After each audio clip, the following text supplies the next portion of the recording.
Yo, everybody. Welcome to Off Panel, a weekly interview podcast about all things comics brought to you by Sketch.com. I'm your host, David Harper, and this week's podcast is going to do things a little bit differently.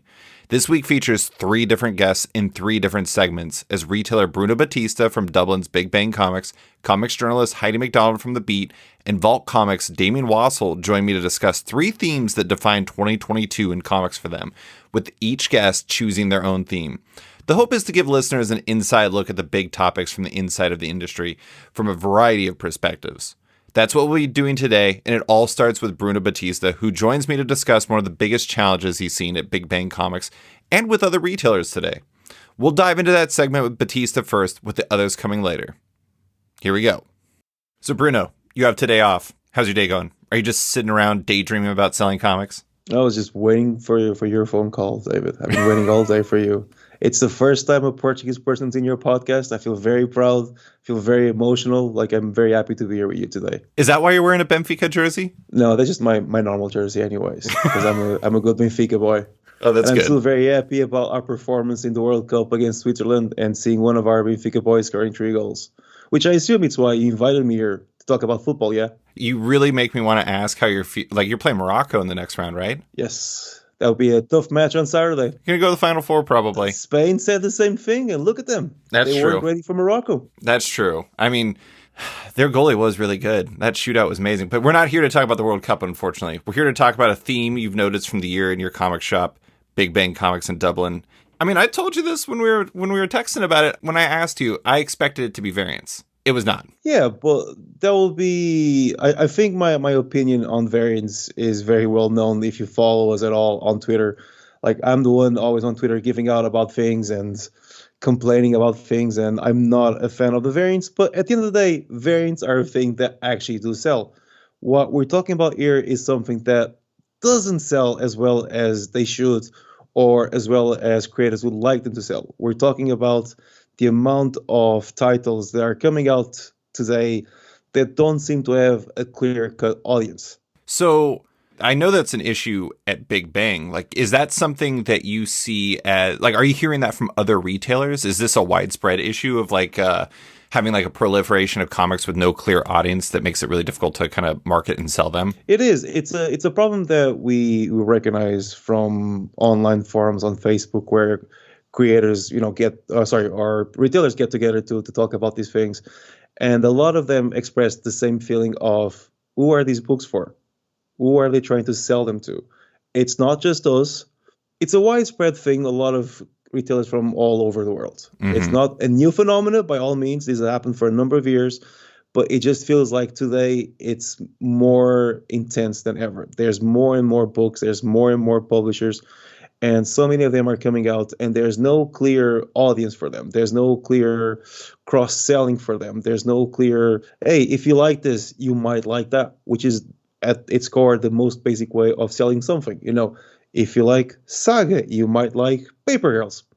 And there's all these new books coming out now, and they are very hard to sell to. They're very hard to, first of all, they're very hard to hand sell because there's not enough time these days. There's way too many books. You know, as much as I love your book, if there's 20 new releases in a week, I cannot and sell them to everyone. Well, also, it's impossible to read them all, right? How are you going to talk about them? It is. That's another thing. There's way too much stuff. And, and on the one hand, I'm delighted for all the creators getting the paycheck. I'm delighted that everyone's getting an opportunity to tell their stories in many ways that were impossible before. But the market cannot take that outpouring of new titles that, again, seem to have no clear defined audience, which is a problem for comics, obviously. Every media will suffer from that. If all of a sudden you had 20 new movies every week, obviously most of them will not succeed. That does not happen because of the scale that we're talking about. If it's a movie, it'll be 50 million. If it's a comic, it's 3 people getting down together to do something, write something, draw something, and put them out. So everyone obviously can put out a comic much faster, much cheaper than any other form of media. But just because you can, it doesn't mean you should. Mm-hmm. And one of the problems here, it's not a problem of quality. It's a problem, like I said, of the lack of audience. It's also a problem of the current economic climate, where everyone is tightening their belts, everyone is spending less money. And The customers cannot absorb that sort of, all of a sudden there's 3 new publishers every month. There's 5 new books from every publisher. It's way too much stuff that people cannot afford. Right. And if the customers can't afford, shops can't afford to buy them in the first place.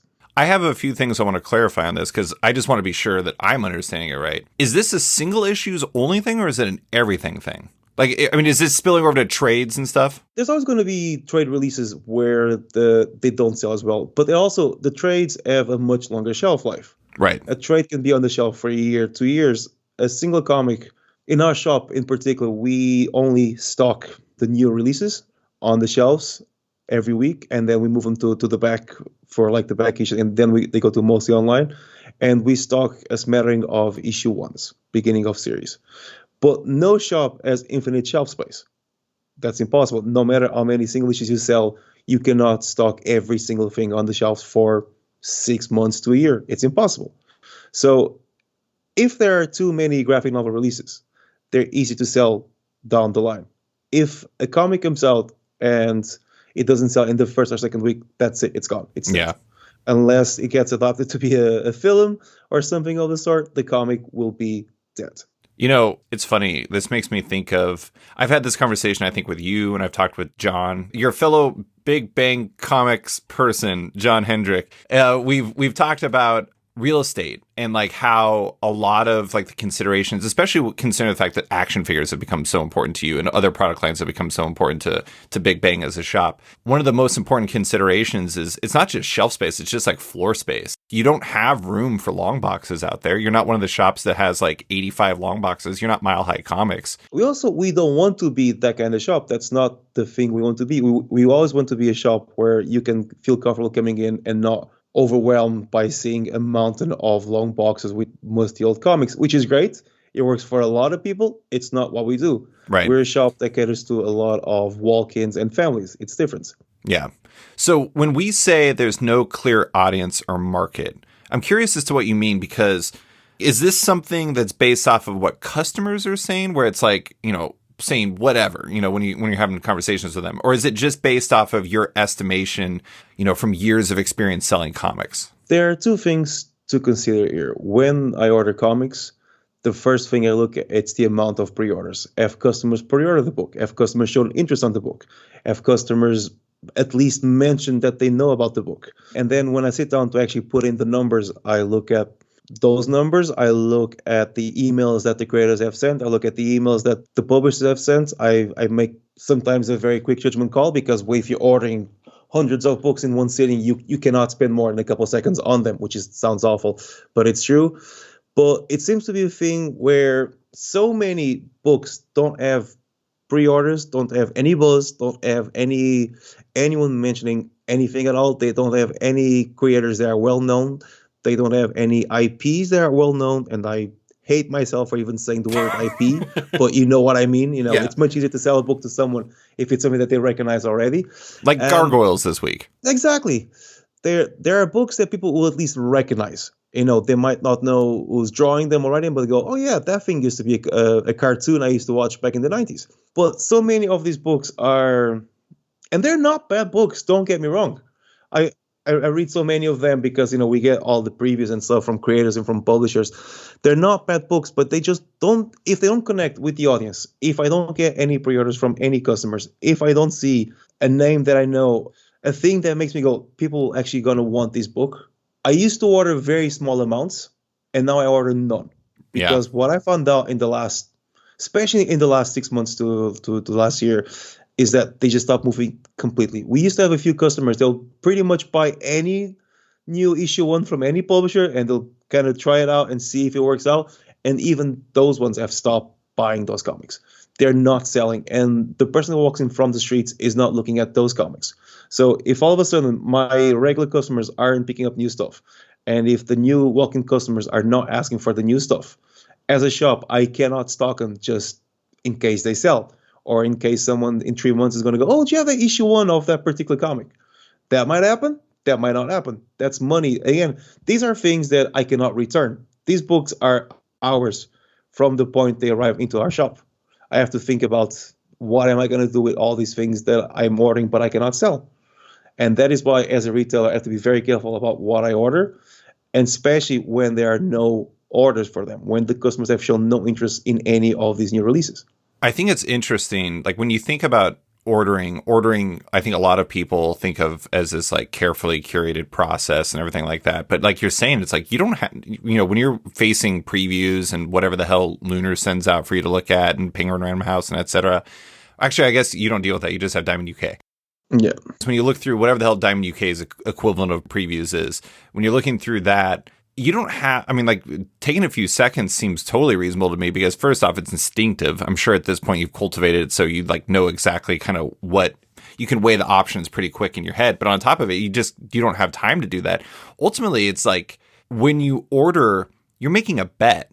You're making a bet that says, I'm going to be able to sell this much. And if I order this much, I also won't be burned by it. And it seems like the lack of marketability, but also just the volume of comics out there, it's creating a situation where you're basically, you can't even bet. You have to take the bet off the board entirely. That's it. And I mentioned that on Twitter recently, the fact that I love to give all new publishers, I love to give all new creators a chance and stock their comics, but I can't anymore. I can't afford to because the customers aren't picking them up. And there's no point me betting on something if I know I'm going to lose money. Exactly. At the end of the day, we are a business. And as much as I want to support creators and publishers, I have to think of what keeps the shop going. I have to think about not losing money. And if those books are coming out already as a losing proposition, I cannot stock them. Right. I'm not talking only about smaller indie comics. There are comics from Marvel and DC that the sales are appalling. And this could be just us. I don't think so, because I see the reports from other retailers all over the world saying the same thing. So this is not just a small publisher problem. This is a problem that affects all the publishers in the direct market right now. There is a problem of too many comics, period. Not just from, the small publishers, but from Marvel, from DC. There's too many comics being thrown on the shelves that are either have no audience or are cannibalizing audiences that are already there but cannot take any more. So you said that this isn't new, and obviously that's new. I mean, I can't even tell you how long. I mean, the entire time I've been writing about comics, every once in a while a comic will come out where I'm just like, I don't know who that's for. But that used to happen a little bit more rarely, and it used to happen mostly with kind of smaller publishers. Now, like you're saying, it's kind of a little bit of everywhere. I'm curious as to how much you think that shifted. Like, very rough estimate. I don't think anybody's going to hold you to it. Like, what is like the percentage of comics like that today when you're going through like an FOC process? Excuse me, for listeners that don't know, a final order cutoff process where you have to place your final orders as a retailer, and that's what the number you're set in at. Like, what's the percentage of comics when you're going through FOC today versus like before? Is it like 20% more? Is it like 5% more? Is it like 80% more? What's the difference? I honestly can't tell you because it changes greatly. I think I notice it more on initials more than FOC. So initials is when we first put in our order. When you see the previous catalog and we go to the previous catalog and put in our order, that's called initials. It's the first time they have our orders for a comic. FOCs are the last time we can adjust that order. But I think I see it more on initial because that's when I actually go through the previous catalog and I see all this stuff. I'm like, I don't know what these people are. I don't know what the books are. I don't know what they're for. I see it all the time. On FOCs, I see less of it because, first of all, a lot of the small publishers will not be on FOC. Mm-hmm. So I won't even see them again. They're just down to initials. And there's less comics to judge, and I'm way too busy trying to juggle 26 covers for Action Comics that month to even look at the small books. But I promise I won't talk about variants, so we're not going to go talk about variants today. Oh. It is just a thing of, I see numbers on some of these comics that I wouldn't dream of 2 years ago. I see numbers right now on some of Marvel and DC's new releases that I would never, if you told me 2 years ago we'd be selling that many copies of that particular book, a book with some of the more well-known characters in the world, people that are in movies, I'll be laughing in your face. Mm-hmm. And there's stuff there I cannot sell. There's a new Marvel series that came out quite recently. And it features characters that have been in movies and TV shows and all these things. And I have, by issue 3, I have 2 orders for it. And there are 2 people that basically buy anything from Marvel. No one else cares. Wow. So again, it's not just a small publisher. It is the big publishers also. I think one of the interesting things, and we've talked about this before, I'm fairly attuned to what's going on, but there's a lot of times where there's comics from major publishers like DC, Marvel, Image, Boom, to name four of them in particular, like the four biggest, where I will see something on like Twitter or something like that, and it will be a fair ways into their run, and it will be the first time I've ever heard of the comic.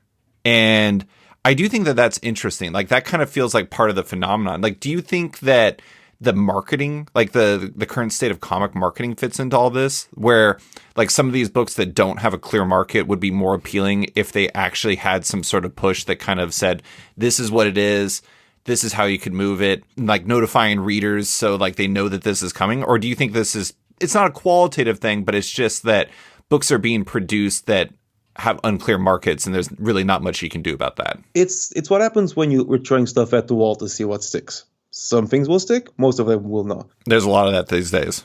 Unfortunately, yeah. And talking about comics marketing, I'm not sure if comics marketing is a thing, first of all, that these smaller publishers can afford, that these smaller creators can actually afford to get people to do the marketing for them.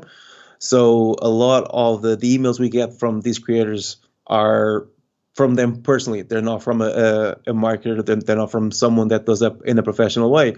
And obviously, they're trying their best, but they don't have the reach that an actual marketer will have. They don't have the connections, the email list that a good marketer will have. And that's like obviously a first problem right there. The fact that they cannot get to the same people that you can get if you spend a bit more on a marketing program. Yeah.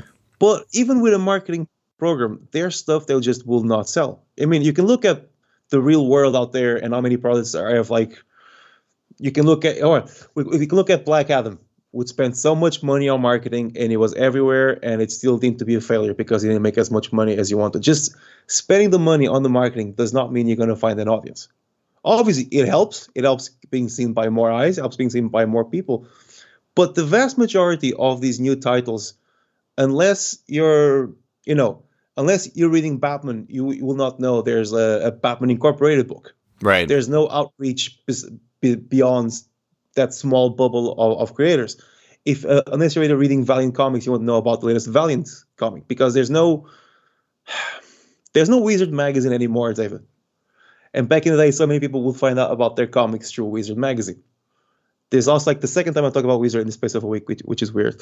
But Wizard magazine was a marketing thing. So many of the comics that were hot in the 90s were because Wizard magazine said it was hot. But it's also because it was the one thing that almost every single reader in the 90s and 2000s was reading was a Wizard magazine, the guide to comics. And that will tell you about all the new comics. It will tell you all the cool stuff coming out. There's no such thing like that anymore. Even as a marketer, it's very hard to find your audience. All they can do is try to find as many comic shops that are willing to stock the book and then pass on the weight of selling the book to the comic shops. I do think comics marketing is tough. I mean, the difficulty there is a combination of time and money, both time of retailers, but also money of the publishers and the people involved. But I mean, I feel like DC and Marvel spend an inordinate amount of time talking to, no offense, to retailers, but never actually try to build those pre-orders.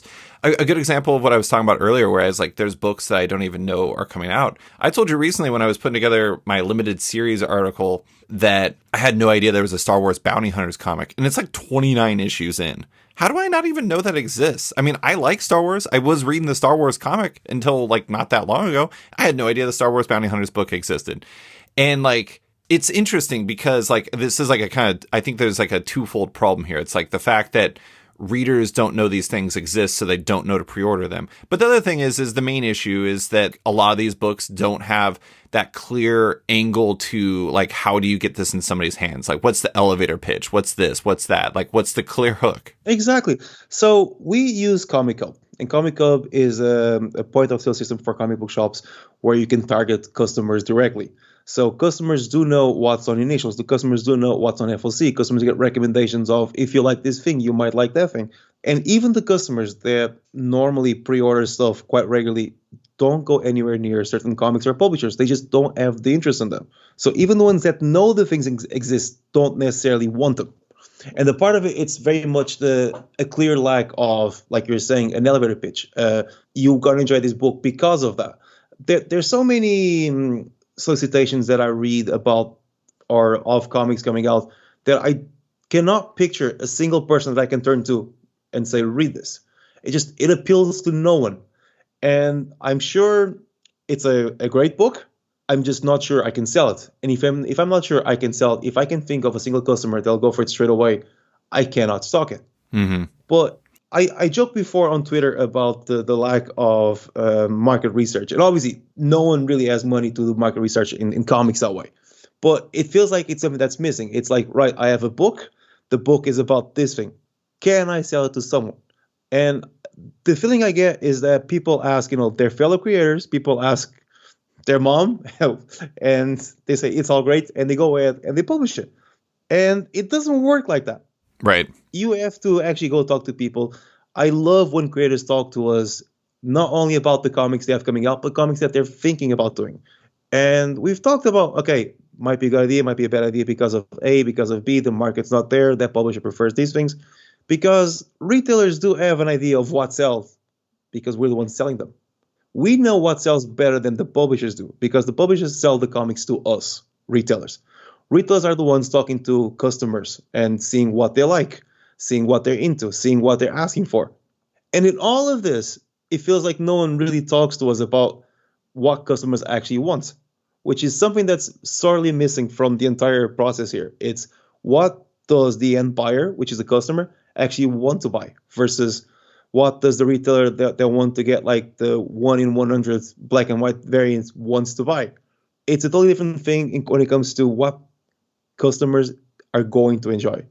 It's something that so many times is actually forgotten in comics and comics publishing, in detriment of what can we sell more of to the same people, as opposed to what can we sell to new people that might enjoy this, or something a bit different but they'll still have an audience, as opposed to let's do more of the same and have no one buy it. I think it's interesting that, like, I kind of feel like a lot of times some publishers have a bit of a Field of Dreams mentality to it, where it's like, if you build it, they will come. It's like, if the book is good, that's all the hook you need. Not only publishers, but also creators. Yeah. If I put all my effort out there, people will see it and people will buy it. You still have to have a hook. And I'd love to be it that way. It's not that way. And it's not that way for a number of reasons. Are there exceptions to that rule? In what way? I mean, so if there's a prevailing Field of Dreams mentality to this, there has to be something that lives as an exemplar as to why people think that. Or is it just like we're a faith-based industry, basically? As cliche as it is, Saga is probably the best example for every single thing in comics. But Saga's got everything a hook. that works, everything that doesn't. But Saga is also a weird sci-fi comic that came out and they just caught lightning in a bottle. And I think a lot of people are trying to get the same feeling and trying to do the same thing of trying to do a comic that they're generally very passionate about. And hopefully someone out there will be as passionate about it and stick with it. But Saga also came from two creators that already had a big following. It didn't come out of nowhere. If you're out there trying to do the next Saga, but no one knows who you are, it's going to be very hard to find an audience for it. And it could be better than Saga. But if no one is buying it, no one's going to see it. I do want to say that as a person who was repping for Fiona Staples well before Saga, as a person who still owns all of my copies of North 40, the Wildstorm book that she drew, and got an Eisner nomination for, Fiona was not a big name yet. That's not me besmirching the good name of Fiona Staples, but... No, but Fiona will be a name that was recognized. People will know she was. That's true. And then if you put her with a writer like Brian, who was like a big name... Sorry, is a big name writer, it's much easier than to sell Fiona stuff because obviously they come as a very good package. So do you think, like for creators and like publishers that are listening, do you think that it would be advantageous for them to, obviously fundamentally everybody wants to make something that is going to sell, whether it's to you, the comic or the publisher's customer, or to your customers because they want people to read it eventually. Do you think it'd be advantageous to kind of like bake in having a hook, like a elevator pitch within, like almost solicit, so from the start? Do you think that that's part of it? Like it's not clear, but it is there? Or do you think it's just not there? I think that's important. I think because, again, You as a publisher and you as a creator, you're selling the comics to me, the retailer, first and foremost. If I don't buy the comics, no customer will actually even see the comics on the shelf. No customer will be able to see the comics. And I need to have a sales pitch so I can sell the comics to the customer. But more than that, I just think it's a really, really bad time to be putting out new stuff at the moment. And it's not even that particular thing about the lack of a sales pitch. It's just, it's a really bad time economy-wise. People are not spending that money. It's a very different market than what it was even a year ago. A year ago, I think it was like the post-COVID comeback and everyone was excited. Everyone was happy to spend money. And now I can see people being a bit more cautious. And there is the sense of winter is coming, energy bills are going to go up, everything is crazy, inflation, people losing their jobs.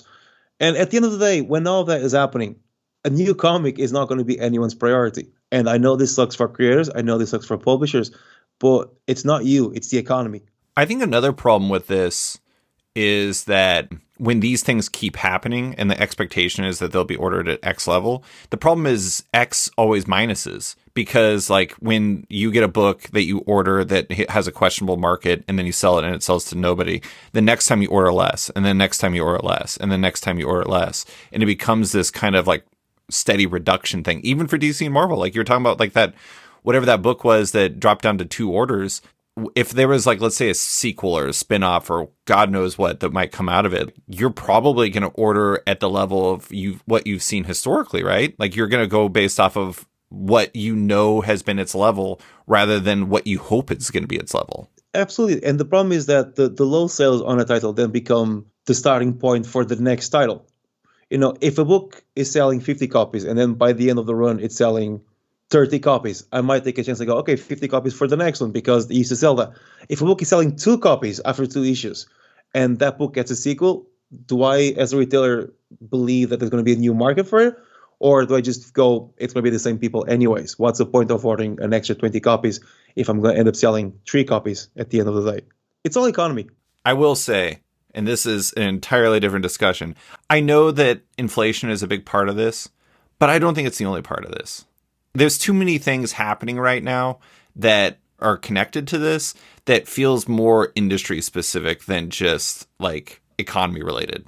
But I don't know. There's all these things, but there's not one reason per se that's like, here's the problem, let's fix that and everything will be okay. I do think, like you're saying, there's a lot of other things in terms of publishing, in terms of marketing, in terms of all these like distributor problems, in terms of getting the stock out, getting the stock printed. There's so many more things going on. But one of the things I keep seeing is people canceling books on their pull list, not necessarily because they're not enjoying them, but a lot of times because they can't afford to anymore, because they lost their jobs or because all of that.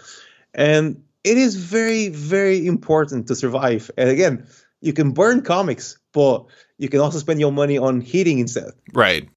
It's not the entire reason, but I think it's an important reason. I think we tend to look at the comics market as its own little thing without taking into context everything that goes around it. Right. You know, there's shops there's comic shops they'll be like, you know, whatever, San Francisco.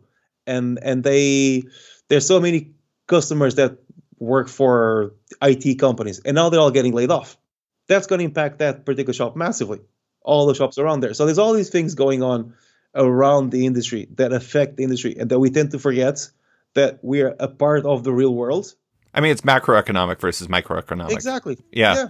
It is interesting, though, because it's like, it is kind of a perfect storm right now. Like, I don't really think people are really considering, I think people are still on that high from like last year's comeback and like all the numbers that came out where people were kind of celebrating it. And it does feel like there's a lot of things that are kind of affecting things, whether it's like the number of publishers, the number of comics, the number of, I mean, like, I think one of the interesting things is, and I think we talked about this via text recently, is the number of comics that are being published overall are actually down from like 2019 and before. We're actually at a lower number. But the interesting thing is a lot of the loss comes from like Marvel and DC. Marvel and DC are publishing fewer comics than they did before. A lot of the gap is made up by smaller publishers that probably have like the harder time selling books. And like, that's harder for you because it's like, you want stuff that's a little bit, you know, obviously you want everything to sell, but it makes it harder to sell when you don't have like 80 years of ingrained marketing put into it because everyone knows these characters. I mean, if it's hard to sell like a Marvel book with like notable characters, it's hard for everybody to sell a book. Absolutely. If it's hard today to sell like a Spider-Man spin-off, imagine how much harder it is to sell a book from a publisher that only appeared on the scene 5 months ago with creators that you've never heard of. Yeah. It's nearly impossible. And I've seen so many solicitations of, saying, oh, from the popular YouTuber and famous web person. I have no idea who they are. And I'll admit it's because I'm old. But I'm not seeing the orders to justify me investing on those books. And that's the thing. It doesn't matter how good your book is if you don't have interest, if you don't have people being interested in pre-ordering it and talking about it, so I can go, okay, there's actually a market for this. I can order some weird graphic novels, and I'll know they'll sell down the line. I cannot order weird single issues that I know I'm going to get stuck with. And that is the main difference, going back to what you started in our conversation, if the difference between what we're seeing with the graphic novels or the manga or the single issues. Because single issues are a totally different package compared to the manga or the graphic novels. Single issues they live on immediacy. Mm-hmm. It needs to be hot the week that it comes out. It needs to move on the week that it comes out. Anything else, again, taking away like the stuff like the books that end up selling well because they get picked up to be a movie or a TV show, anything that doesn't sell on the first or second week is going to have a very, very hard time selling and making the money back. And right now, there's too many books that is not happening with. And now, a quick word from one of our sponsors.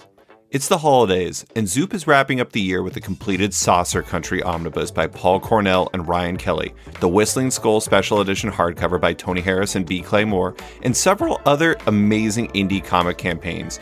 Your support is greatly appreciated over at zoop.gg. It takes less than 30 seconds to sign up, and the checkout is easy and intuitive with this new crowdfunding platform. Add multiple rewards and add-ons into your cart, provide some info during checkout, and you're done. No confusing additional steps in finalizing your pledge, and no post-campaign surveys. For creators looking to crowdfund your project, Zoop are the comic book crowdfunding specialists and are currently open for submissions. Simply email them at hello@wearezoop.com to start the process. And now, back to the show. That was Bruno Batista from Big Bang Comics, and up next, we have Heidi MacDonald from The Beat. Heidi's a veteran of the comics journalism arts, and her big topic is one that has been building for years in comics. It's an important one, so let's dive right into it. Here we go. How's it going, Heidi? Are you starting your day down the AI art rabbit hole again? Oh, yeah. I've been just trying to make some portraits and get some new profile pics and just going nuts on that. So my social media is ablaze with, just every artist right now is having a take on it. And, as we enter 23, this is going to be a big thing. And it's, definitely part of what I wanted to talk about today, too, just in terms of revenue and, rates and just, making a living doing comics. Yeah. I mean, it is interesting. Did you read Scotty Young's write-up on it? No, I haven't seen that, no. Is it on Substack? Or Substack, okay. Yeah, Scotty's was really good, and he basically talked about how the AI art thing, it's not that he likes it, it doesn't really bother him because he knows that basically you can replace the idea and the look of something, but you can't replace the originality and the storytelling of it. Like those decisions are pretty much impossible to replace no matter how many prompts you have. And I do find him to be an interesting person from a perspective on an AI art standpoint, but then blending that with like the subject for today, which when I asked you for a theme for 2022, something that kind of helped define it as we head into 2023, that was a blend of stagnant page rates and creator monetization. That's a huge topic, and it's part of the reason we've seen creators branching out in new directions with new products of late. But Scotty's like one of the top of the list in that regard. Like I honestly think that he probably makes as much money off of his online store as he does off of his freelance work, his Marvel work and everything like that. But I'm curious as to what made this one of the defining subjects of 2022 in comics for you. So I think it's something that isn't talked about a lot publicly, but I have heard and seen a lot of creators grousing about their royalties going down. And, when you try to nail them down on it, it's very difficult. But I have had several trustworthy creators just tell me that all of a sudden their royalties from DC went into a nosedive, and they're not.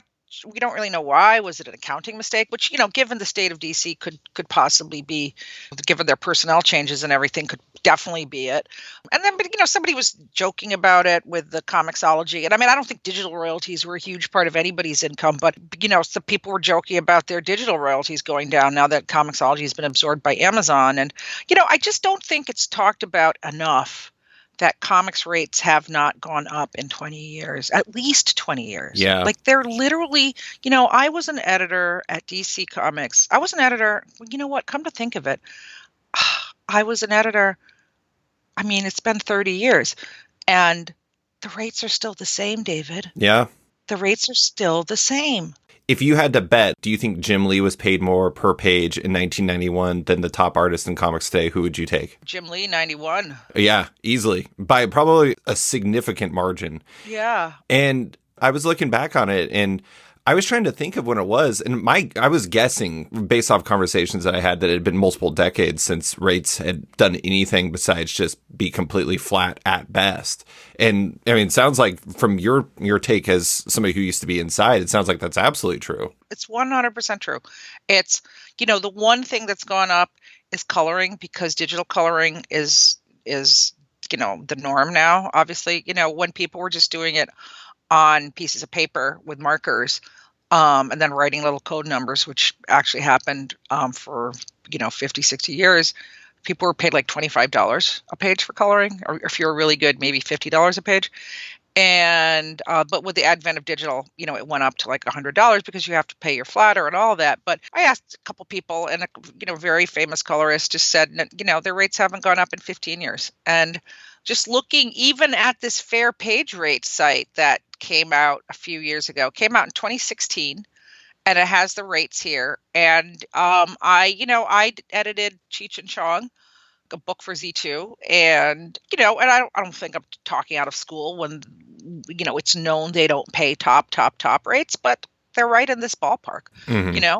And I mean, that's insane. I mean, the cost of a cup of coffee is $5 for a cold brew now. $5. Mm-hmm. That's ridiculous.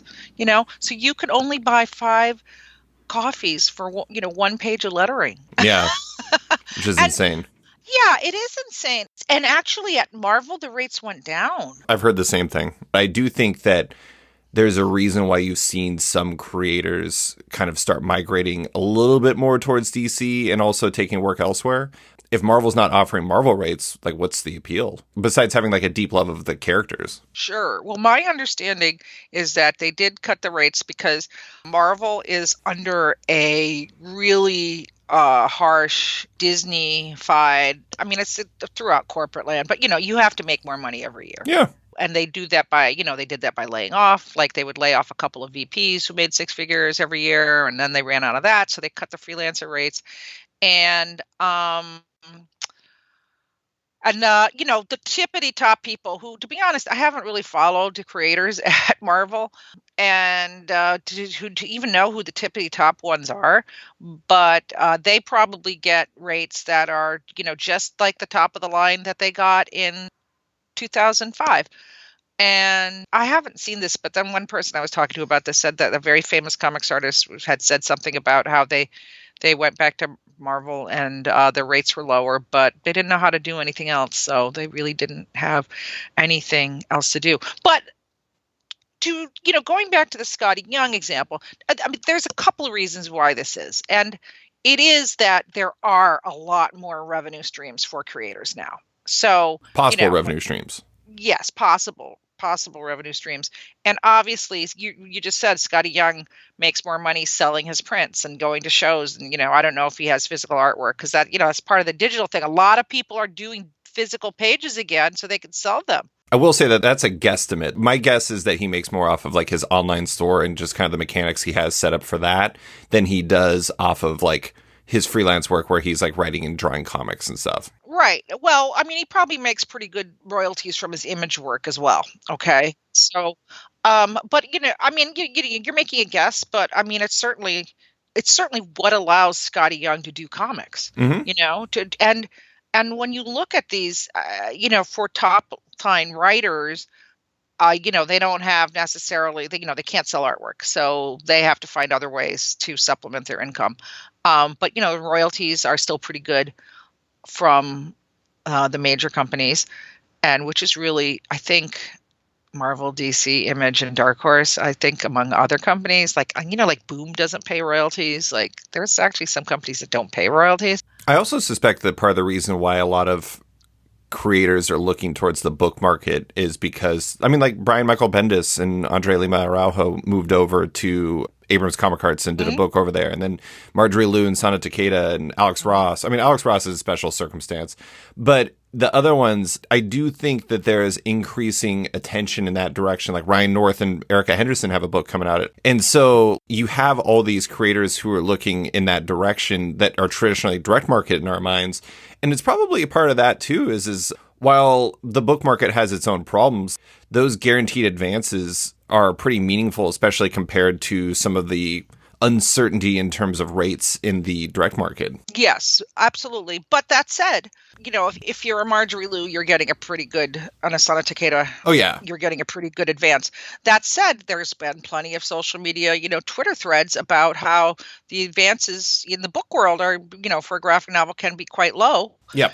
And, you have to survive for 2 years on that. And effectively, the page rate for doing a graphic novel, like a mid-list graphic novel, one of these kids' graphic novels, which is the vast majority of them, is actually less than the top page rate at DC. Mm-hmm. So, that's why some people still wanted that, fat page rate of the big two, which at Marvel is probably a bit more aspirational than the drudgery of working on a graphic novel for 2 years.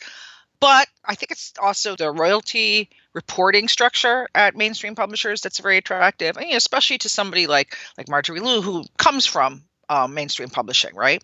So the mainstream publishers are set up to report royalties to pay royalties at a much more consistent and, I have to say, reliable basis, especially based on this other stuff I'm hearing about royalties being all over the place. So, there's a lot of rate insecurity out there, I think. And obviously, there are many more revenue streams. There's crowdfunding. There is, as you say, web stores, and the convention circuit is huge. Is this why there's so many road warriors, even with COVID? So many creators who aren't afraid of COVID are just hitting the circuit again and just out there selling books. And I do see writers. There's a lot of writers who go to every show and they just bring out their stock and they sell books at the show. And I don't know how the system would work otherwise. I guess if there were no conventions and no online sales, like rates would probably have had to go up, just because you couldn't live on it, like you couldn't continue to live when everything else is going up. And now with this really stark inflation that we're having right now, and the living expenses have gone up everywhere. I can't imagine. What's it like in Alaska? That was already a very expensive place to live. It's moderately expensive. I will say, though, I don't know if the rates would have really went up if it weren't for, all of what you're saying, because, and I know this is a terrible thing to say, I don't think there's a lot of evidence based off of the actions that these publishers care a whole lot about whether or not these are livable wages. I know that the people who work at these companies really do, but it's like if Disney's saying that you gotta put those numbers up, Marvel's rates are not going to go up. That's just not going to happen. And I want to get into the creator monetization a little bit more here in a second. But one of the things that, we've talked about how the book market has its own problems, the direct market has its problems, et cetera, et cetera. I do want to make a note about the royalties. You know more about this side of the thing than I do. But is part of that the fact that basically Marvel and DC have kind of tanked their own backlist to some degree in recent years, because the constant relaunches, from what I understand, have had a major impact on the ability to sell DC backlist, because it's hard to say what quote unquote matters anymore. Right. If your backlist isn't selling, the royalties aren't going to be as valuable. And so is it the royalty rates are going down, or is it just that they're selling less and so people are getting smaller royalty checks? I think that's part of it. I think it's also some of the creators who did the big classic books of the 90s that, were the first books to be collected. I mean, they made a ton of royalties. Oh, yeah. Okay. Like, 5 figures, 6 figures easily every year. Okay. So it's a pretty good revenue stream. I mean, that's, passive income. That's what every author dreams of, is getting that passive income, right? But, we don't see classic series coming out from Marvel or DC anymore. No. I mean, Black Label, as derided as it was kind of an attempt to do that again. And I mean, everybody's tried to catch that lightning in a bottle of 80s DC and Vertigo and, the classic. And, to be fair, early 21st century Marvel, they had some bangers there, but they didn't keep them in print. So, Marvel's backlist is just, continuously I don't want to say dumpster fire, because it's gotten a lot better. It's had to get a lot better. And it's actually improving now. Like, there are some people there who have really been working on it. And you see them licensing out titles, like all the stuff to Taschen and Penguin and so on. And then some, Scholastic. I mean, they've been licensing out their gems to other publishers because they can't do it. Yeah. So yeah, I mean, it's not like, I mean, are we ever going to see Garth Ennis and Steve Dillon sit down and do Preacher again? Well, obviously not. Obviously not. But I mean, are we going to see, Garth Dillon and Steve Ennis do it? No, I mean, it's both a problem because like the market has completely moved away from ongoings. Like the longevity thing is not really a thing anymore. Mm-hmm. But then on top of that, it's just, I don't know, like the market can't really sustain those because books are dropping off so heavily later on in their runs that they become like almost, they just don't make money anymore. And that's not every book. Saga's still doing fine. I don't think anybody's going to be worried about that or anything like that. But I don't think that there's the longevity necessary to create those quote unquote classic runs, those ones that, the 90s were making so much money off of. And even Black Label, it's like Black Label's tough because, most of those are a maximum of like 4 issues. Mm-hmm. And 4 issues, even longer ones, are just... Watchmen was a 12-issue maxi series, and I hate to bring that up because I know it's like a ball of controversy at all times, but I mean, it's sold for forever for a reason. It's great, and it's also a one-and-done story in a medium that never does that well. Right. And that's tough, but okay, let's talk about the creator monetization, because it's the flip side of this. If stagnant page rates are a constant kind of everywhere, do you view the focus on creator monetization as a good, productive thing, or is it more of just a necessary thing? I think it's just a necessary thing, But I mean, who doesn't want to have multiple revenue streams? I mean, obviously, we all want to have more ways to make money, more ways to monetize our content, more ways to monetize what we're doing for, our creativity. So, but it is necessary because, I mean, I'm looking at this fair page rates. So, lettering is $20 to $25 a page in 2016. And that's what it was when I worked at Disney Adventures in the 90s, and it's just, how do you possibly make a living? You have to do more. Now there's more opportunity too. I mean, there's kind of more publishing, kind of more publishers, but there's a lot by the wayside. But I want to go back to what you just said about, the drop off and all that.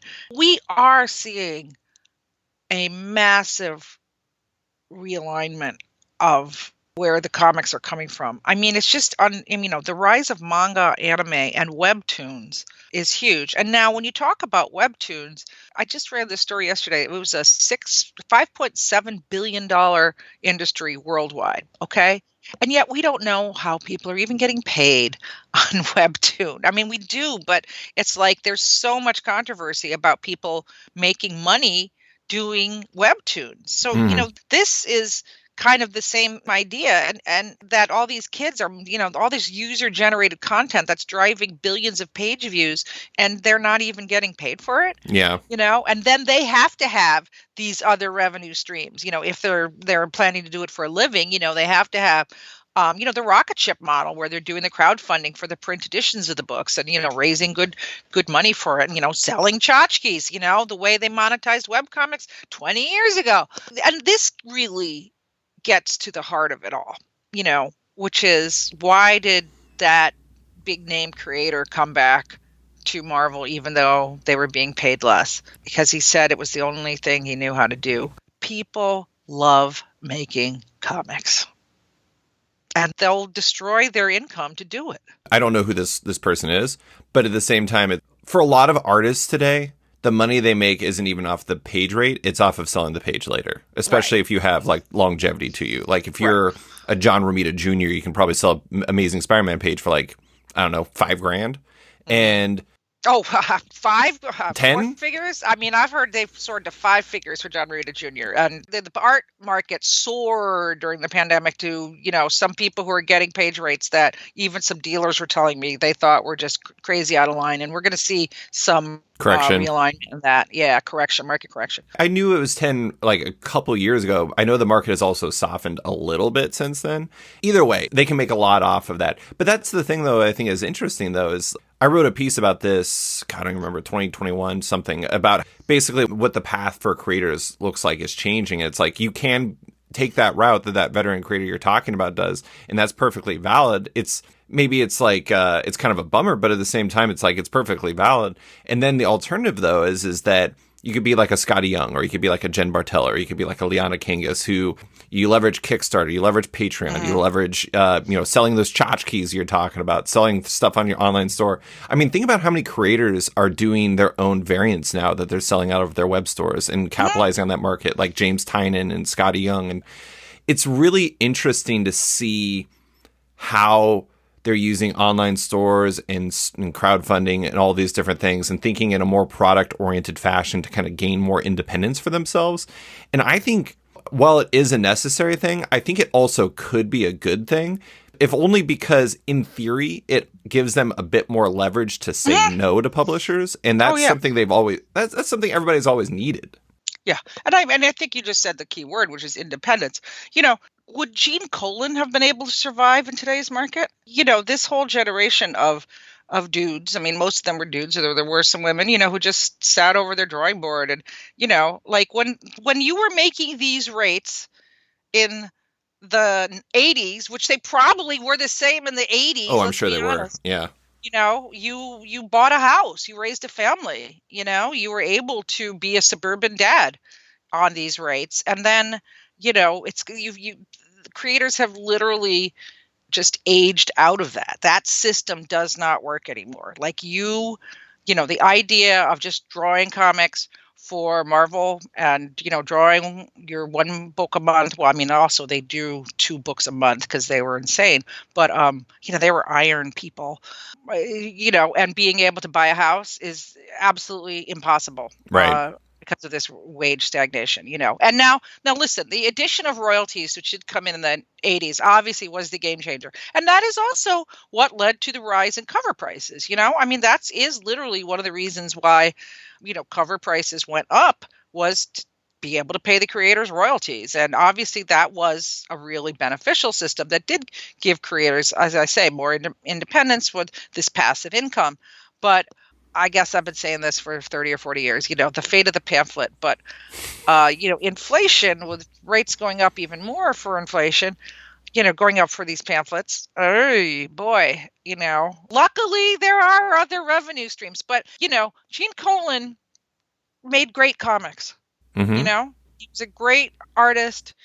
John Buscema, all of those guys were Kurt Swan. They were great cartoonists who made great books that we read today, and they're classics, And now you have to be an entrepreneur artist, you have to be a wizard king, a wizard queen in order to survive. And that's fine. That's evolution.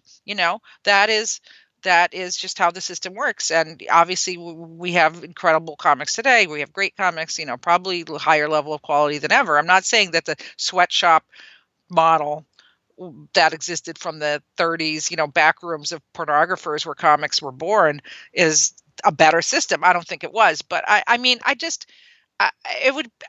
think a lot of people would be relieved if they could just sit at home and letter comics and make a living doing it. Oh, absolutely. I think that overarching theme to this is that it's entirely possible that publishers should be paying more money, and that the fact that it's stagnated for forever is a bad thing. I think that one thing that's interesting about this, it kind of makes me think about restaurants, where restaurants are able, or they often will pay servers less because they know that they get tips, and that's kind of like a way to get around it. And so it's like, if you're a publisher, can you justify your stagnated page rates because now they have all those channels? I'm sure that's part of the reason why they haven't. I mean, that's absolutely one of the reasons why they haven't gone up, and it's because, the system has evolved to have these other things. And again, I do think that's a good thing. I think it's a good thing that we have this system. But it does, if you just sit down and think about it, the fact that drawing a page of comics that are going to touch thousands of people and on these iconic characters, that's immortal content. It's just, the actual implicit value of that to a publisher has not gone up in 30 years minimum. Here's a question I've always had, and I don't know if you have an answer to this. How do royalties work for something that's on like Marvel Unlimited or on like Comixology Unlimited? Do you have any idea how that works? Well, Marvel's very weird about royalties in general. Or like DC Universe Infinite. Yeah. I don't know exactly how it works. I don't know if they do it on reads. I think they do. I don't know. I know that they track reads. So it's like, do they do some sort of like arcane math that involves like dividing all of the revenue by like how many reads each one had? I can't even imagine the nightmare that would be from an accounting standpoint. But I've always wondered that because as we do move, I mean, like DC just moved to that DC Universe Infinite Ultra thing where you can get like 1 month after release and everything. And I don't think that's going to be a barn burner for them success wise, but I do think it could push some closer to moving from the single issue model. And there's a uncertainty to that side that I find to be really confusing because it's so far outside the way that like royalties and things like that normally work. And it's also a way for the books to live eternally that aren't just constantly reprinting the trade paperbacks and omnibuses and things like that. Yeah, totally. And but I mean, as we know, digital is not going to replace print. I mean, that's just not going to happen. And so it's kind of another. It's additive. It's just another additive. But is it additive to money? So their wages? Well, like I said, everybody was moaning about or not everybody. I mean, I saw one person on Twitter, but I suspect where there's one, there's more, that their digital royalties went down when Comixology merged with Amazon. So, I mean, I think. And everybody's like, oh, yeah, it's just the same. I mean, well, you're the one. You've done follow-up studies on that. And everybody says the sales are the same. Pretty much, yeah. I mean, it dropped for a bit and then it's popped back up. But at the same time, I mean, like, I don't know if that counts. Like, the thing is none of the math, like when John Jackson Miller and Milton Greep do their year-end report, that doesn't include the subscription services. No one knows what those do. Anyways, that's an entirely different podcast. I want to close with a few questions about the creator monetization because I do think that there are some good things there. For you, as somebody who's interested in this, like, are there ways that it's manifesting that you find particularly exciting? Like, are there cool things that you like about it, about how people are leveraging it? Or is there anyone that you think is handling it particularly well? I just do think you get way more cool stuff, and I mean, there's a glut of cool everything, right? There's a glut of everything right now. And, that combined with higher prices for everything is, the things are going to have to normalize a little bit as we come out of the pandemic. So, I mean, I think it's just, I mean, I never don't go to a show and walk by somebody's table and I see something because I purposely try not to find out about this stuff because, coveting leads to the dark side. And find about what stuff? Just cool things that people made, like posters or, action figures. I mean, I actually have a little cat sitting here, a little like resin standing cat that Sean Chen made because I just saw it at a con. I mean, it was only $5, but I mean, I was like, I've got to have that. Yeah. So, I mean, when you see these things in person, you want them. So, I mean, I always do go back to, James Tynion because he just put out his year-end Substack and talking about how he's got all these how he's got all these new publishing plans and continuing on with it. And, he's just been really, really ahead of the curve on all this stuff. And also, who the smartest person of all is Mark Miller. Oh, sure. Selling his catalog to Netflix when the market was at its height. And they've only made one show that got canceled. I guess that, now the next one is is the Jesus one that was so controversial when it came out. That's going to go over well. Somewhere I read that apparently Super Crooks actually came out as an animated series. It did. Yeah. I guess. Okay. I mean, that's one of the funny things about that deal is like you're saying, it's like almost nothing has come from it. Mm-hmm. Yeah. That deal was like 5 years ago now. Yeah. I mean, it's genius. Good for him. I mean, that's the ultimate dream. And there was other people who were talking to Netflix during the Netflix, gold rush there, where they were talking about, selling their IP or, Netflix acquiring back catalogs and that kind of thing. And I don't think the Miller World deal turned out to be all that awesome for Netflix. So I don't think it went on, but that's a whole nother, we haven't even talked about monetization via Hollywood, but that is a whole nother podcast. So, I mean, like, that's the thing that I don't think people really realize, though, is the different monetization options are so sprawling compared to like back in the day. Like okay, so I think that there is a parallel between like how the creator monetization is working to like the image launch back in like the early 90s and how it's kind of freeing creators to do things. But it's so much more sprawling than that, because it's like back then, like your options were you get to make your own comics and then maybe get to do foreign licensing later and also maybe do collections. And now it's like the original art market's massive. There's all like the convention circuit. There's online stores. There's doing your own variants. There's optioning your books. There's doing all these different things. There's crowdfunding. I mean, I think one of the most interesting people is the person who does Let's Play on Webtoon. Like, it's always really interesting to see how like Mongi, the person who did Let's Play, had an originals on there on Webtoon that was doing really well, then did a Kickstarter that I think raised like $260,000, and then also like, eventually released a print edition. Like, you look at Rachel Smythe with Lore Olympus. Lore Olympus is basically like an empire unto itself. Yeah. And or Heartstoppers. Or Heartstoppers, exactly. Yeah. Like all these different books. And all these creators, Rachel Smythe was really smart because Rachel knew. I mean, I think Rachel just did it because Rachel was like, well, I might as well, do something with this. And I know the audience really likes it. Did a Patreon that was basically just built to get access to a Discord to talk about Lore Olympus. And like that thing was like incendiary in terms of how many people signed up for it. And like that was just a place to give people to talk, or a place to talk about Lore Olympus. And I don't know. It's really interesting to see just while the rates have stagnated and like that is a very bad thing. It is really interesting to see how many options there are available to creators. But of course, the downside to that is a boatload of work for people to do on top of their existing comic work. Well, and it's also become like, it all does go full circle in a way. Back in the 30s and 40s when comics were just emerging in the United States, there were shops. And, like Will Eisner ran a shop, Jerry Iger ran a shop famously, and, Fiction House, all these, and they would have like creators just coming in and sitting and churning out this stuff, right? And so now, I mean, you do see studios, but it's also like everybody has to be an entrepreneur about this. I mean, you literally have to be as good an entrepreneur. And, somebody who's also great is obviously Spike Trotman. I mean, she's a publisher, but I think she still draws comics now and then, but I mean, she's pretty much evolved to be a publisher, not a cartoonist. And that happens quite a bit as well. So you just have to have a different skill set. And yeah, I agree with you. The explosion of different models and different ways to make money is absolutely a really good thing, and nobody has to stick with any one thing anymore. And going to shows, a lot of people there's some, who's that dude who just didn't even have a house, he just went around, Mike McCone, he just went around to conventions every year, every week, and just sold stuff, lived in hotels. People do that for a living. But you bring up Let's Play, she just announced that she wasn't going to do it on Webtoon anymore. Oh, did she? I missed that. Oh, you didn't see that? Yes, put out a statement that she wasn't going to do season 4 on Webtoon because of she didn't go into it. She said just too many irregularities.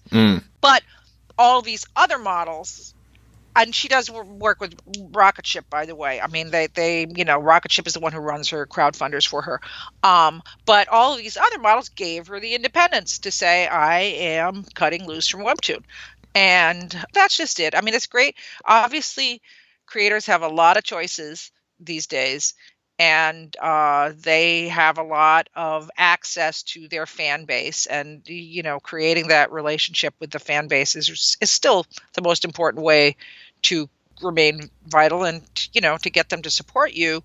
It's just, I think it's a lot more work than the dude who just, got up and went to his desk at 9 o'clock and then at 5 o'clock, made asked if his wife had made dinner.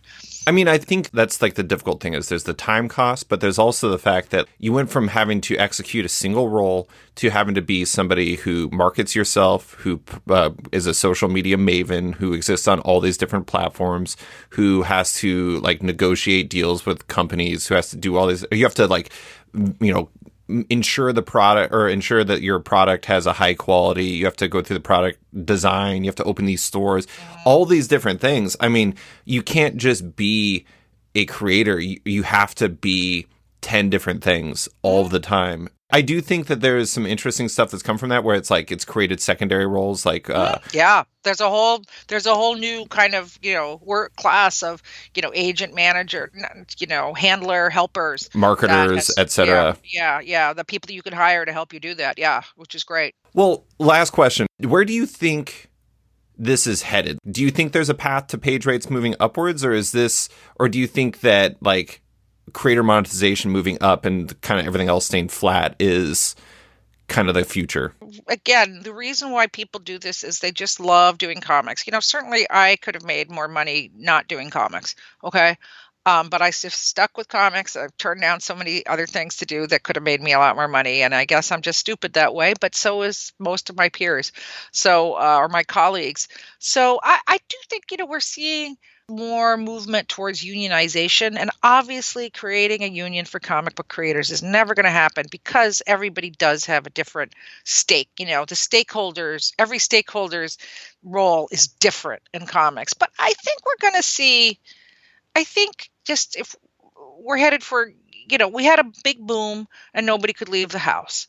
You know, now everyone can leave the house and things are a little more iffy. So I think we're going to see more stirrings towards that, and just I think more awareness of it, and whether the publishers are going to be able to react to it, I don't know, because everybody's in a little bit of choppy waters right now. You know, book sales are dropping. They're still higher than they were in 2019, but is that going to last? We don't know. So just one other thing. I know we have to wrap it up, but you know, Marvel and DC have purposely downplayed the role of the artist, especially at Marvel, even though they have Young Guns or whatever. They have these programs, you know, and they did that because they never wanted Image Comics to happen again. They never wanted the artist to become more important than the characters, you know. So I think what it would take is the rise of a real, you know, superstar creator who just busted the bank and you know, had lines around the block again. And I don't think Marvel or DC will really allow that, but we're seeing it in the webcomic world. And so I just think that the fact that, you know, One Piece sells just as well as it ever did, and it's up to 100 volumes, it's always going to be the creator who truly innovates and captures people's imagination and loyalty who's going to lead the charge. And now, a quick word from one of our sponsors. It's Bad Idea, and the Renegade comic book publisher is back doing their crazy antics. The latest includes putting a comic from Mark Waid and David Lapham, The First Supper, into a recent edition of Previews for Order completely randomly. Or it was the latest, until Bad Idea also snuck a new comic from Joshua Dysart and Kano, The First 7 Days, into the same edition of Previews. Don't worry if you missed it, because you probably should have, as it was hidden under the publisher name B-Side Press with fake creator names. That's how Bad Idea rolls, though, making notable comics with great creators in extraordinarily unusual ways. Keep your eye out for whatever is next with Bad Idea, if you can. And now, back to the show. That was The Beat's Heidi MacDonald, and to close, we have Damian Wassel, the CEO and publisher of Vault Comics.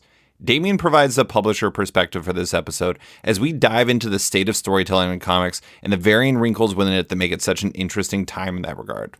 Let's get to it. So it's first thing in the morning here in Alaska on Friday, December 9th, and a smidge later over there in your neck of the woods. How's the day starting? Oh, great. It's cold and clear. We've had some unusually sunny weather in Montana so far this year, so happy with that. We just had the single biggest snowstorm in 20 years in Anchorage, Alaska. So I have not left my house in 2 days because I physically cannot leave my house. Yay, Alaska. How much snow landed on you?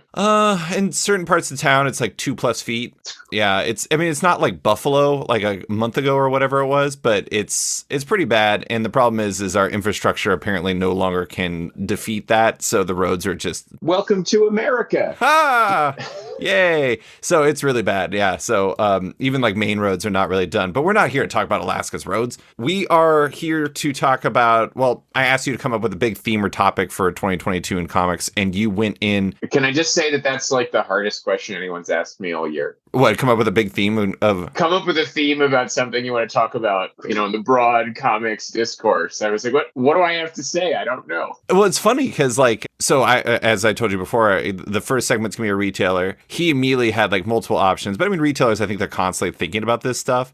And then like Heidi from The Beat immediately had something. But yours, it's like coming from your perspective, I don't know. I guess I don't know how much publishers think of things in like a broader industry-wide sense, like something outside of their publisher. I figured if anyone did, it probably would be you, though, because you seem like you think about this stuff a lot.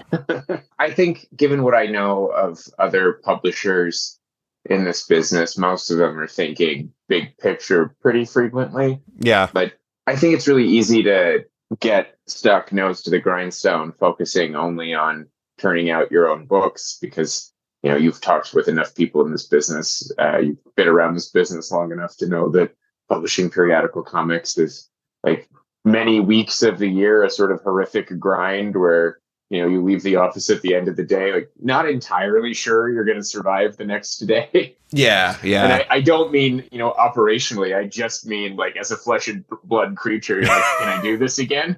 Yeah. I don't know. Do I want to do this again? Yeah, but for me, I'm sure this is true of a lot of other people in comics, but I find myself thinking big picture all the time because I'm I think like many of us, just like a total media junkie.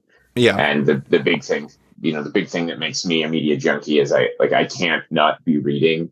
I'm always listening to like 2 audiobooks and reading 3 books and just sort of thinking about what's happening with storytelling, like broadly worldwide in a bunch of different genres all the time. And that I think always, invites me to take a more expansive gaze on what we're doing comics wise. Yeah. What we're doing as business. So. Well, I mean, that's why it makes sense that your topic is, we'll get into the special points of emphasis that you gave me also related to it in a bit, but the umbrella topic is the state of storytelling in comics.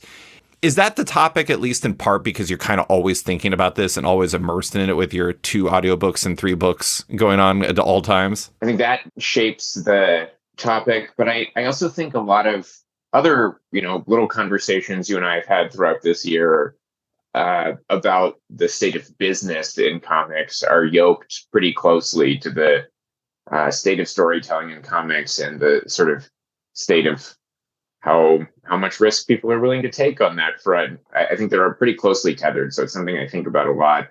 Ultimately, publishing broadly construed is probably like the world's most poorly marketed product category. And I think a big part of that has come down to the fact that, there's a thesis underpinning the sale of books that, good stories will sell themselves. And that thesis isn't wrong. It's entirely true. It's just that, we're sitting in a situation where, everybody's attention is being chewed up more and more and more and more than it ever has been. And we've got elegantly designed little addiction robot in our pockets all the time. That means that, if what we're reliant upon in selling books is that the stories are great, they have to be greater than ever before to work. Do you think that's true? Do I think that we're in an era of publishing really, really great things? Is that the question? I mean, kind of, I guess. I mean, it's like, do you think that we're great enough to offset that? Is that where you think the state of storytelling is? Yes and no. I think that's part of the struggle with publishing broadly right now. I think it's a really hard time to get something to break through. And I think we're seeing people, really lean in, put the pedal to the metal, take whatever idiom you want, right? Like we're seeing a lot of creators go to like full ramming speed to try to break break into the, into the collective awareness that's required for something to have an outsized impact in the market. And so again, like that's sort of what drives me to think a lot about, what's going on with storytelling. What, are there broad principles that underpin what can make something succeed right now or not, so on and so forth. And then, I think picking up one of the secret specific topics that I wanted to get to. Please do. I think we're looking at a situation where just in virtue of, certain, call it, collapse of normalcy that we all lived through 2-ish years ago, a little longer than that, we're seeing some truly incredible storytelling happen. Broadly speaking, like some of the best science fiction and fantasy that I've ever encountered is being published right now. Very original, very beautiful stuff.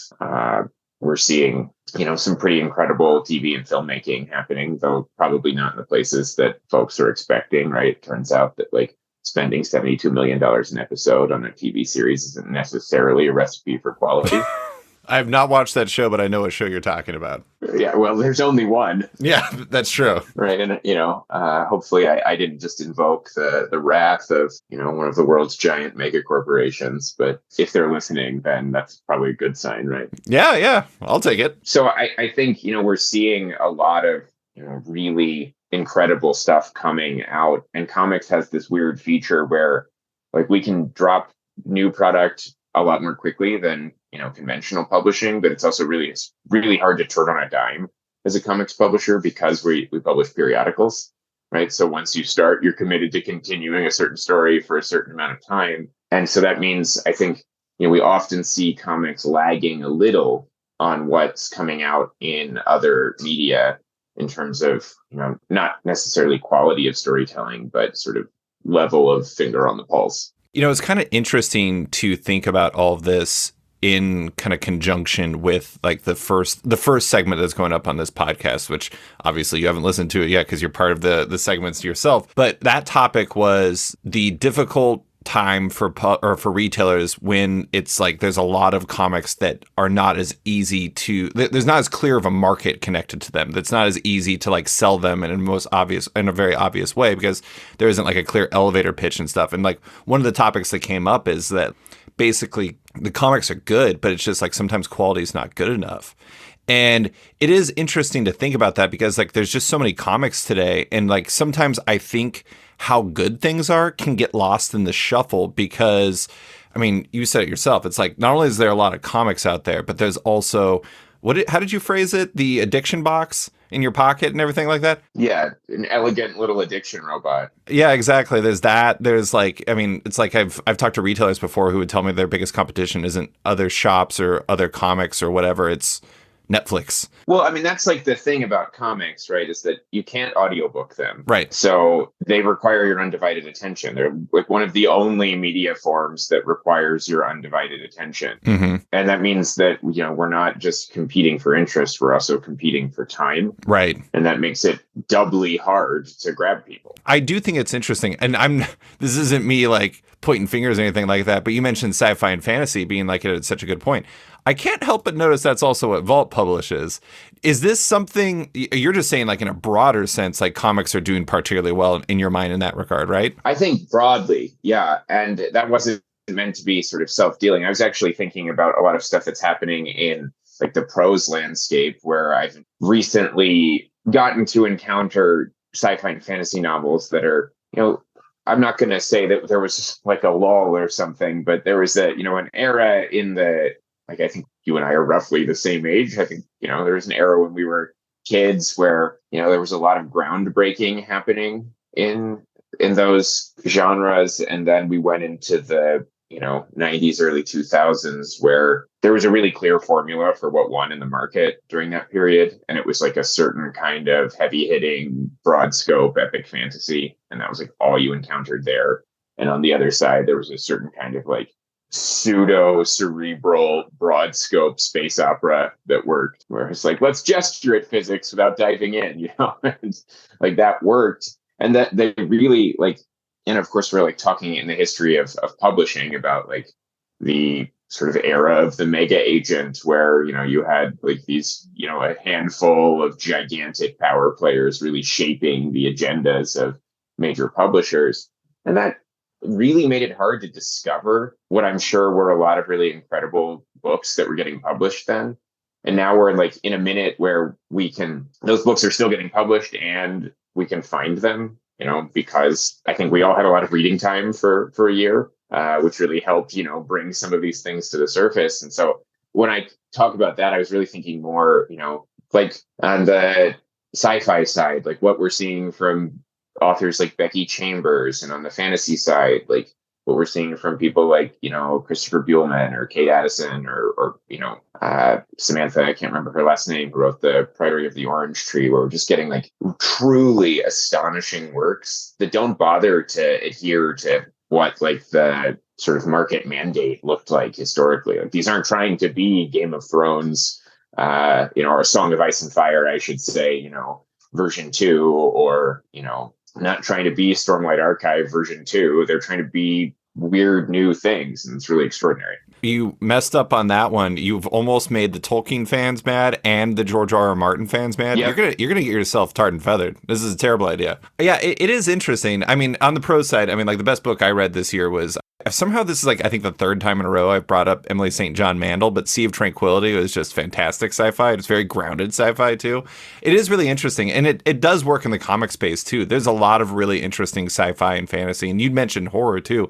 The interesting thing is part of the reason why you pointing this one out as a thing for 22 surprised me was at least in part because I kind of feel like we've been trending in this direction for years now. Like I kind of feel like, especially in comics, it's been like arcing upwards where we're in this really great place, particularly in horror, for like the last like, I don't know, like 6 or 7 years. And maybe 2022 is a crescendo and I just didn't even realize it. Yeah, I don't know. I spend a lot of time, like I said, sort of reading outside comics and rereading old comics, and catching up with what's going on at the moment on a recommendation basis.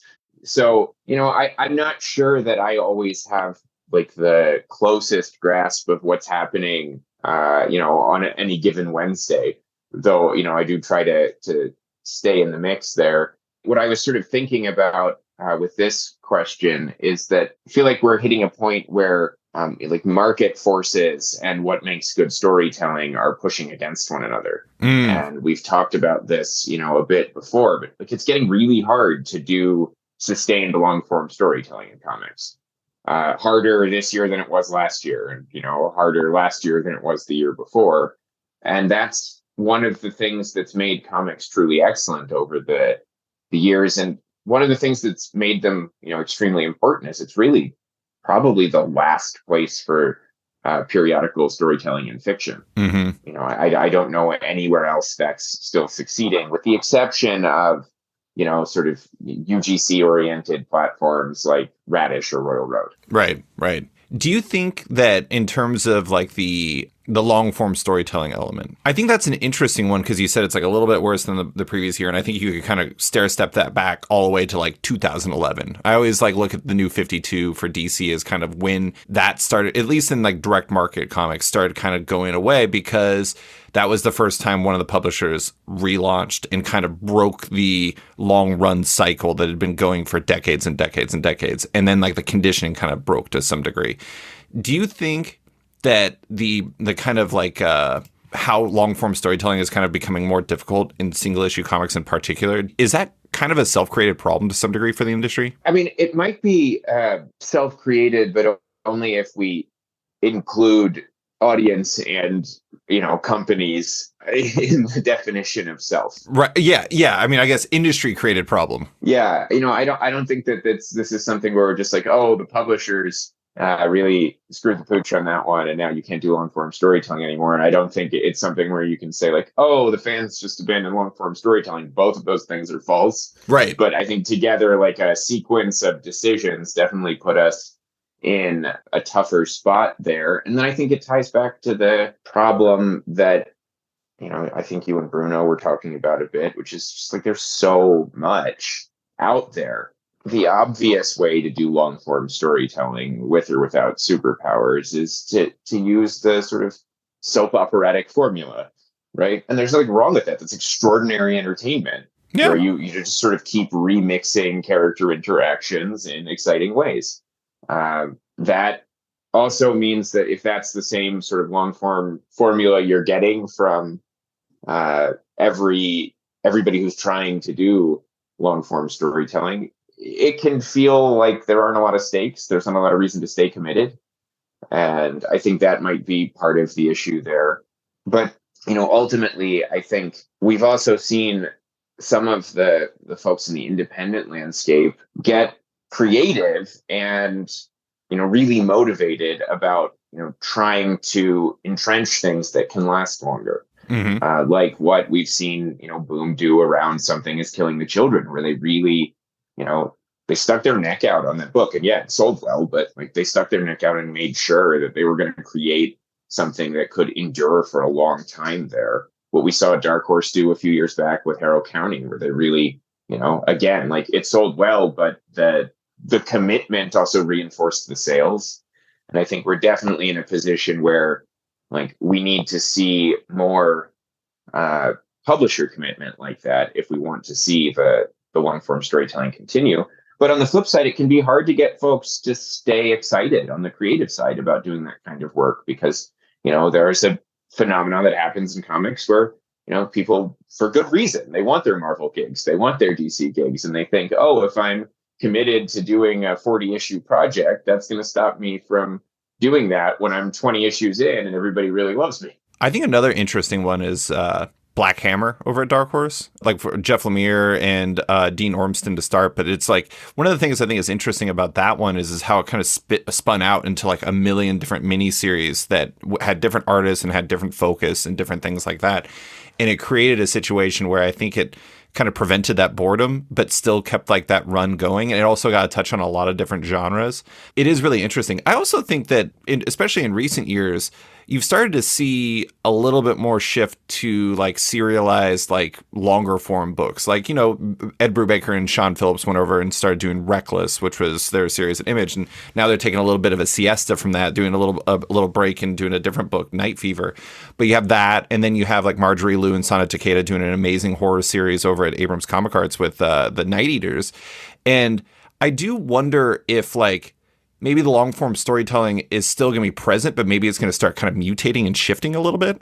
I certainly think that could happen. And we've taken an approach comparable to that on Barbaric, where, we're doing more shorter arcs there, and, by the end of next year, we'll be, I think, something like 16 issues into the world of Barbaric. There'll be a lot of stuff there. But, I think that giving people more frequent, bigger bites, or less frequent, bigger bites may be a great approach to break through, because, of course, what you get to say there is, rewarding your attention for a longer period of time, when we deliver that. Ultimately, I think it does get hard for me to imagine, though, how, like, in the current climate, we could have, Strangers in Paradise find its way through.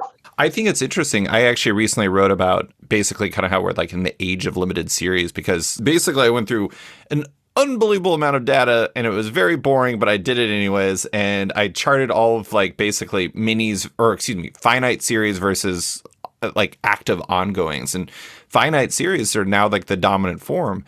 And it's interesting because in my piece, and I actually talked to a couple people in comics about this, I wrote that I don't even know if Saga could happen now, which is crazy. But I mean, it's going to be a 108 issue series from two creators.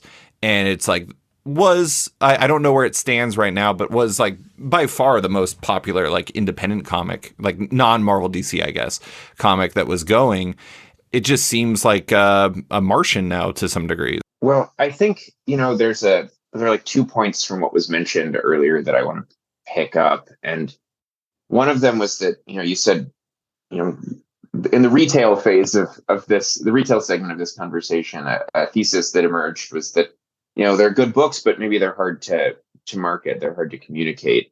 Part of that is that it's also really hard to communicate to the retail landscape what the marketing thesis of a book might look like, not because they're not interested, but because they're inundated. Absolutely. Right? Like they're inundated more than ever before. So even if you were to supply every retailer in the world who sells comics with a great elevator pitch for every book, there's a chance they won't have the opportunity to learn them, right? And then there's the other thing with something like Saga, and this is no slight to the superhero landscape at all, but you could, I think, give any person a fairly quick understanding of like who Green Lantern is and what he's supposed to do as a character, right? Like here's the Green Lantern thesis, here's what his powers look like, here's an issue of Green Lantern, and they could go, all right, like I don't get all of this stuff, I don't know why this guy with a bad haircut and a leather jacket is adversarially arrayed against this other guy who flies airplanes, but they clearly got beef. And like you might not be able to give them the full backstory on Guy and Hal in no time, but you could like get their heads around it. They could enjoy the issue. I'm not sure you can do that with Saga. What's the pitch they always had? Romeo and Juliet meets, God, there was one that was basically like the kind of go-to, and I never totally bought onto that one. The funny thing is Bruno, the retailer I talked to, we kind of talked about how like that is actually an example where it was easy to sell because it was so good. Well, and part of what they did there, I mean, Brian is obviously an extraordinary writer. Yeah. Part of what happens there is that first issue is like the entire story encapsulated in one issue. Absolutely. So if you can give somebody Saga number 1, I think you could give them enough context to read Saga number 33 and feel like they had a sense of what the story forces were, even if they couldn't make sense of all the elements. But if you can do it with Saga to some degree, you can do it with Monstrous to a lesser degree. You can do it with Revival to a lesser degree than that. And these are things that were sustained for a really long time, but it's exceptionally hard to drop into. I think, part of what enabled the, that longer form storytelling to exist in like the DC universe pre New 52 was that everybody knew who Superman was, right? Right. And then that was true to a degree that it simply wasn't true for Marvel, right? Like, in the Iron Giant, he doesn't say like, I'm not a gun, I'm Spider-Man. That line wouldn't have even made sense, right? Right. I kind of wish he did now. Everybody would be like, what is this movie? This is so weird. I did want to ask just from, you mentioned barbaric, but is this, the kind of the state of long form storytelling in comics, is that something that like that's kind of diminishing to some degree? I think we can both agree to that. Is that something you're trying to push back against with Vault? Like, are you trying to encourage it where you can, but trying to find smart approaches to it? Is that like a focus for you? So yes, and for multiple reasons. One major reason is that there are two ways to make things work in the broader book market. Look away from the comics market for a minute. There are two ways to activate the book market successfully, and one of them is to be Stephen King or similar, right? Solid approach. And the other is multi-volume storytelling. That's the only way you can create, really meaningful long tails. The book that has a long tail as a standalone is a total anomaly in broader book selling. The books that have, the predictable way to generate things with broader like book market long tails is for them to be the first or second volume in a series with 3 or more volumes. So it's a necessity in order to develop a viable backlist as a publisher that you work toward long form storytelling. And, Dark Horse has proven this like for decades, and everybody should have been paying better attention than they were, right? This is why Dark Horse has such an incredible success in the book market, is that, they didn't do this everywhere, but they judiciously selected, some things like, I'm sure Mignola would slap me for calling it this, but like the Mignolaverse broadly construed, right? I don't know what else to call it. So yeah, I call it that. They did it with Harrow County, they did it with Black Hammer, and they've built a library that can generate a meaningful long tail. And in the book market, again, just looking aside from the direct market, there's an adage like you're only as strong as your backlist, right? And that's the only way to build viable backlists there. So there's that reason, like the overall economic driving force. But then there's the other reason, which is that when you ask people to give you their undivided attention, it's a big ask. It's like you're asking a ton from your fans. And I think there's a level of commitment and care for your audience that's demonstrated when you're willing to say, we know we asked you to care about this, so we promise we're going to care about it for a while too. Mm-hmm. I don't want to get you to like focus on one of competitors, peers, whatever, Dark Horse, but I do think it's kind of interesting to think about what they were, where it's like, when they started, when they were doing like Legend back in the day with like Hellboy coming up and everything. And then they had Black Hammer and they had Harrow County. But now it seems like they have this focus on kind of building imprints with creators that have kind of backlists already. Like they brought Eric Powell back, Matt Kint, they have this whole domain with them. They brought James Tynan's got his stuff going. Jinx World moved over there for Bendis. And it's interesting because the commonality there is those are a bunch of creators that have pretty big backlists on their own. And I wonder if that's part of their focus, is like they are trying to kind of retrofit larger backlists on there with creators who, they had existing partnerships or relationships with to some degree. I don't know. But I found those moves to be really interesting through the prism of kind of everything we're talking about. I mean, I find it really hard to mentally simulate, what operational strategy would look like with the resources they have at their disposal now. Obviously Embracer is yeah, fabulously gigantic company that strangely started out as a, I don't know if you've ever dug into their history, but Embracer started out as a company selling used comics through the mail to other people very, very long time. I thought they were video game related. They are, but they started as that. Go back. And the first business that eventually became part of what Embracer is now is a company selling used comics through the mail to other people. So they've got deep roots and clearly a deep appreciation for the medium. And I think it wouldn't surprise me if that was a really deliberate choice on Dark Horse's side to try to amplify an already really strong book market presence. Yeah. The last topic I want to bring up is the other subtopic that you've mentioned. We haven't really dug into it. This one is really interesting to me. You said that comics being the last bastion of periodical storytelling in print, and especially in print fiction. And it's funny because I guess maybe I read a lot of trilogies and like series of books and stuff like that. So my mind immediately goes to like, reading, I don't know. I mean, the first thing, of course, I think of is like Timothy Zahn's Thrawn books that have been coming out the past few years because I love Thrawn. But, it feels like it kind of exists somewhere or elsewhere in pockets.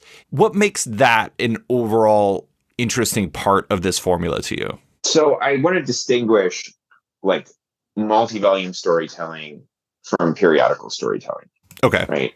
So multi-volume stuff happens everywhere. And, we get trilogies of films, we get trilogies of video games, we get 7-volume giant epic fantasy series, which, to make sure I'm super duper clear, I absolutely love. Right. I was not throwing shade at A Song of Ice and Fire earlier. I was just sort of contrasting. So you mean like periodicals and like magazines, like monthly or whatever? I mean things that come at a predictable interval of time between episodes.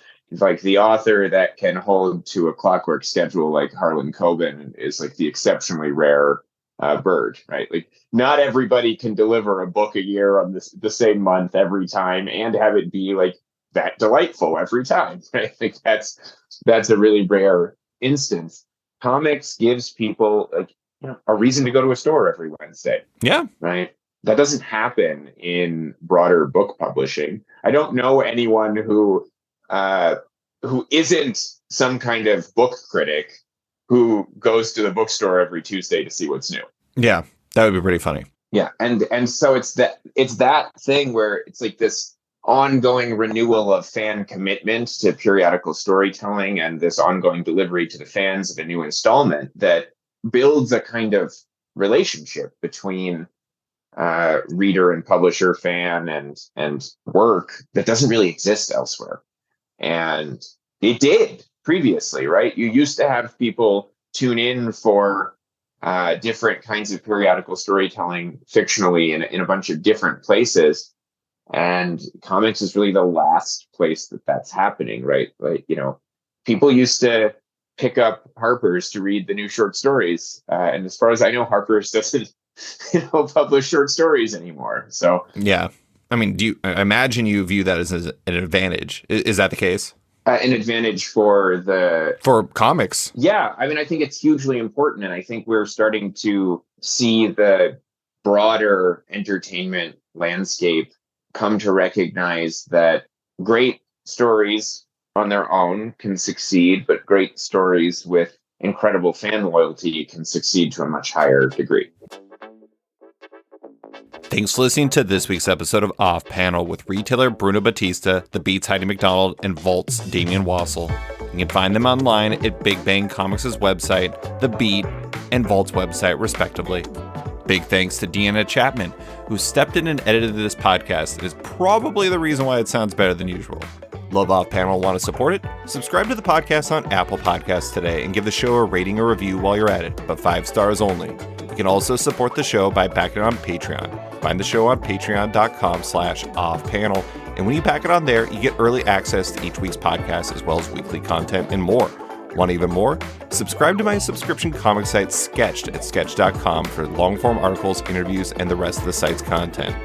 You can find Off Panel and Sketched on social media by following on Twitter and Instagram at @sketchcomic or following me at @slicefriedgold. Big thanks to all my existing patrons, including Brian, Matteo Ciccati, Chris Dore, Nir Levy, Dennis Hoffman, Jason Hussa, Cancel Comics, Kieran Gillen, Jonathan Kent Uratam, Henry Johnston, Django Boren, James Tynan IV, Chris Langford, Jason Wood, Tom Peachy, Ben Damstead, Ron V, Devin Fitzsimons, Nick Walker, Petra Coyle, Isaac Oren, Scott Carpenter, Rent Norb Studios Comics, Nicholas Palmieri, Capes and Tights Podcast, Klaus Vandeven, Brian, Submit Industries, Raj Patel, Jack Mulqueen, Kyle Carl Kerschel, Robert Masella, Elza Chartier, Luke Nakashoji, Elliot Metz, Dr. Luke, Scott Hazelwoods, Michael Tunk, Canadian by Proxy, Johnny Cannon, Bradley Rader, Carl Troy, Brandon DePillis, Patrick Brower, Declan Challey, Dan Guarino, Josh Williamson, Adam Freeman, Ben Wild, Brian Klein Q, SB, Nick Bennett, Daniel Whitfield, Susanna Polo, Reed Hinkley Barnes, Mario Tiambang, AbductedTheComic.com, Andrew Carita, Matt Mahoney, Stephen Hall, Pensacola Pop Comics, Kim Eslam, Philip Myra, Christian Shelton, Kenny Porter, Chris Pachalo, Torrin Grunbeck, Fuzz Bubbles, Chris Rital, Transmitter Down, Walt's Comics and Books, Danny Ollie, Paul Salates, Akil Wilson, Alex Dimitriopoulos, Terry Dodson, Wesley Giff, Sean Kirkham, Alistair Ross, Julio Anta, Brett A. Schmidt, Jason Goodmanson, Paul Reinwan, Vita Ayala, Dave Slusher, Akil Kokachi, Sean Pinnell, Kent Hedelman, Philip Seavey, Al Ewing, David Kelly, Robert Wilson IV, Nick Polito, Brendan Fletcher, Jonathan Nilsson, Jason Massey, Adam Bogert, Matthew Taylor, Nick Patera, Jacob Sorelli, Ford Gilmore, Dave Baraldi, Nick Hall, Bjorn Basin, John Hendricks, Steve Anderson, Ian Maxwell, Cliff Chang, Colin McMahon, Chris Palmer, Scott McGovern, Nathan Fairbairn, Kat McKenzie, Adam Highfield, Fiona Staples, Mark Abbott, Mike Murphy, Michael Shirley, Tom Barnett, Jim Debenakos, Norbert, Nick Lowe, James Kaplan, and Mission Comics Art in San Francisco. You guys are all the best. A quick thanks to Upright T-Rex Music, who wrote and performed Off Panel's theme song just for the show. Check out their music on Spotify because it's completely delightful. Thanks for listening, and tune in next week for another episode.